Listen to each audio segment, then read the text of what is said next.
Hello అందరికీ Telangana style అప్పాల recipe share చేస్తున్నాను. మేమైతే మా సైడ్ అప్పాలు అని పిలుస్తాం. వీటిని చెక్కలు అని కూడా పిలుస్తారు కదా.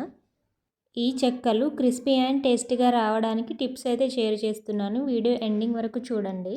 ముందుగా నేనైతే 1 kg బియ్యం పిండి తీసుకున్నాను. కొందరు వరిపిండి అని కూడా అంటారు కదా. ఈ పిండిని ఖచ్చితంగా జల్లించుకొని తీసుకోవాలి. అందులోకి 1 టేబుల్ స్పూన్ సాల్ట్ తీసుకున్నాను. తర్వాత 4 టేబుల్ స్పూన్ నువ్వులు తీసుకున్నాను. నువ్వులలో కాల్షియం అనేది చాలా ఎక్కువగా ఉంటుంది. మన రెగ్యులర్ డైట్లో నువ్వులు ఏదో ఒక రూపంలో తీసుకుంటూ ఉంటే పిల్లలకి కూడా కాల్షియం చాలా బాగా వస్తుంది. నువ్వులను డైరెక్ట్గా తినడానికి కొంతమంది ఇష్టపడరు కాబట్టి ఇలా స్నాక్స్ ఐటెం చేసుకున్నప్పుడు ఎక్కువగా వేసుకుంటే మనకు ఉపయోగం ఉంటుంది. అండ్ అలాగే 1 టేబుల్ స్పూన్ కారం వేసుకుంటున్నాను. అండ్ అలాగే 1 టేబుల్ స్పూన్ వాము కూడా వేసాను. ఆ క్లిప్ అనేది మిస్ అయింది. ఇవి వేసుకున్న తర్వాత ఇవి పిండిలో మంచిగా కలిసిపోయే విధంగా మంచిగా మిక్స్ చేసుకోండి. తెలంగాణ స్టైల్లో మా సైడ్ చేసుకునే రెసిపీ అయితే షేర్ చేస్తున్నాను. తెలంగాణ స్టైల్లో అందరూ ఇదే విధంగా చేయరు, ఒక్కొక్కరు ఒక్కొక్క విధంగా చేస్తూ ఉంటారు. ఈ రెసిపీ అయితే మా సైడ్ ఏ విధంగా చేసుకుంటామో అది మాత్రమే చూపిస్తున్నాను. నెక్స్ట్ ఇందులోకి కొంచెం కరివేపాకు తీసుకొని మంచిగా వాటర్లో వాష్ చేసి కట్ చేసి యాడ్ చేస్తున్నాను. తర్వాత 4 టేబుల్ స్పూన్ సగ్గుబియ్యంని 4 గంటల ముందే నానబెట్టుకోవాలి. నానబెట్టుకున్న సగ్గుబియ్యంని ఈ స్టేజ్లో యాడ్ చేసుకోవాలి. సగ్గుబియ్యం మరియు కరివేపాకు వేసిన తర్వాత చేతితో మంచిగా మిక్స్ చేసుకోవాలి. ఇక్కడ మాకు ఆఫ్రికా జాంబియా కంట్రీలో వేరే వేరే ప్రాంతాల నుంచి వేరే వేరే ఫ్రెండ్స్ పరిచయం అవుతూ ఉంటారు కదా. సో వాళ్ళైతే కరివేపాకు వేసుకోమేము చెక్కలకి కరివేపాకు యూజ్ చేయమని చెప్పారు. బట్ కరివేపాకు యూజ్ చేస్తే చెక్కలు చాలా క్రిస్పీగా వస్తాయి. నెక్స్ట్ ఈ చెక్కలకి హాట్ వాటర్ని తీసుకొని కలపండి. ఇలా హాట్ వాటర్ యూజ్ చేయడం వల్ల చెక్కలు మంచిగా క్రిస్పీగా వస్తాయి.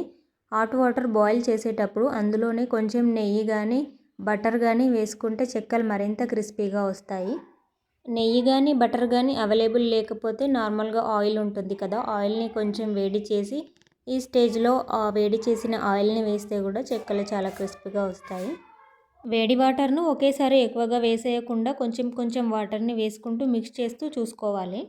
గిన్నె లేదా గ్లాస్ కొలతల్లో చెప్పాలి అంటే 1 గ్లాస్ పిండికి 1 గ్లాస్ వాటర్ పడుతుంది. నార్మల్గా మనం సగ్గుబియ్యం వేయకపోతే అలా పడుతుంది. సగ్గుబియ్యం వేసి చేసినప్పుడు మాత్రం 1 గ్లాస్ పిండికి అదే గ్లాస్ కంటే కొంచెం వాటర్ని తగ్గించుకొని వేసుకుంటే సరిపోతుంది.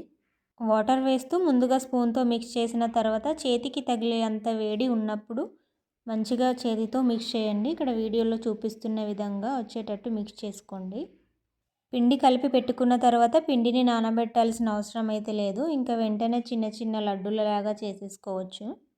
మొత్తం పిండిని ఒకేసారి బాల్స్ లాగా చేసుకోకుండా కొంచెం కొంచెం పిండిని తీసుకొని బాల్స్ లాగా చేసుకుంటే పిండి అనేది ఆరిపోకుండా ఉంటుంది. మిగతా పిండి పైన లిడ్తో కానీ క్లాత్తో కానీ కవర్ చేసుకోవచ్చు. అండ్ చెక్కలు చేసుకునేటప్పుడు చెక్కల మిషన్లోనే కాకుండా ప్లాస్టిక్ పేపర్స్ పైన పెట్టి కూడా మంచిగా సింపుల్గా చేసేసుకోవచ్చు. నా దగ్గర అయితే చెక్కల మిషన్ లేదు, అది చాలా ఎక్కువగా వెయిట్ ఉంటుంది కాబట్టి ఇండియా నుండి వచ్చేటప్పుడు తీసుకురాలేదు. సో అందుకే నేను ఇలా ప్లాస్టిక్ పేపర్స్ పైన పెట్టి చేస్తున్నాను అనమాట.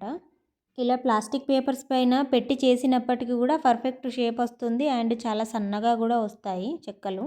మన దగ్గర ఉన్న ఏదైనా 2 ప్లాస్టిక్ పేపర్స్ని తీసుకొని దానికి ముందుగా ఆయిల్ అప్లై చేసుకోవాలి. ఒక రౌండ్ షేప్లో ఉన్న ఏదైనా ఒక చిన్న బాక్స్ని తీసుకొని ఇక ఆ ప్లాస్టిక్ పేపర్ పైన ఇంకో ప్లాస్టిక్ పేపర్ పెట్టి ప్రెస్ చేస్తే చెక్కల షేప్ అనేది చాలా బాగా వస్తుంది. మీరు ఇక్కడ వీడియోలో చూస్తున్నారు ఇదే విధంగా మనకు కావాల్సినన్ని చేసుకొని పక్కన పెట్టుకొని ఇంకా డీప్ ఫ్రై చేసుకోవాలి. ఈ చెక్కలని డీప్ ఫ్రై చేసేటప్పుడు గ్యాస్ ఫ్లేమ్ అనేది అస్సలు ఎక్కువగా పెట్టుకోవద్దు, మీడియం ఫ్లేమ్లోనే ఉండాలి గ్యాస్. ఆయిల్ మరీ ఎక్కువగా కాగి ఉంటే సైడ్స్కి బ్లాక్ అయిపోయి ఇంకా మిడిల్లో అది కాలకుండా ఉంటుంది. డీప్ ఫ్రై చేసే టైంలో ఒకేసారి ఎక్కువగా చెక్కలను వేసేయకూడదు. చెక్కలను ఆయిల్లో వేసిన తర్వాత ఒక సైడ్ బబుల్స్ తగ్గిపోగానే రెండో సైడ్ టర్న్ చేయాలి. ఇంకా మన చెక్కలు అయితే రెడీ అయిపోతాయి. మేమైతే తెలంగాణలో వీటిని అప్పాలు అని పిలుస్తాము. మీ సైడ్ వీటిని ఏమని పిలుస్తారో కామెంట్లో చెప్పండి. మీకు ఈ వీడియో నచ్చితే వీడియోకి లైక్ చేయండి. కొత్తగా ఎవరైనా నా ఛానల్ని చూస్తున్నట్టయితే ఛానల్ని సబ్స్క్రైబ్ చేసుకోండి. సబ్స్క్రైబ్ చేయగానే బెల్ సింబల్ కనబడుతుంది, బెల్ సింబల్ని కూడా ప్రెస్ చేయండి. నేను పెట్టిన వీడియోస్ నోటిఫికేషన్స్ మీకు వస్తాయి. నెక్స్ట్ పిండి వంటల్లో ఏ రెసిపీ చేయమంటారో కామెంట్లో చెప్పండి. వీడియోని ఇప్పటి వరకు చూసిన మీ అందరికీ థ్యాంక్ యూ సో మచ్.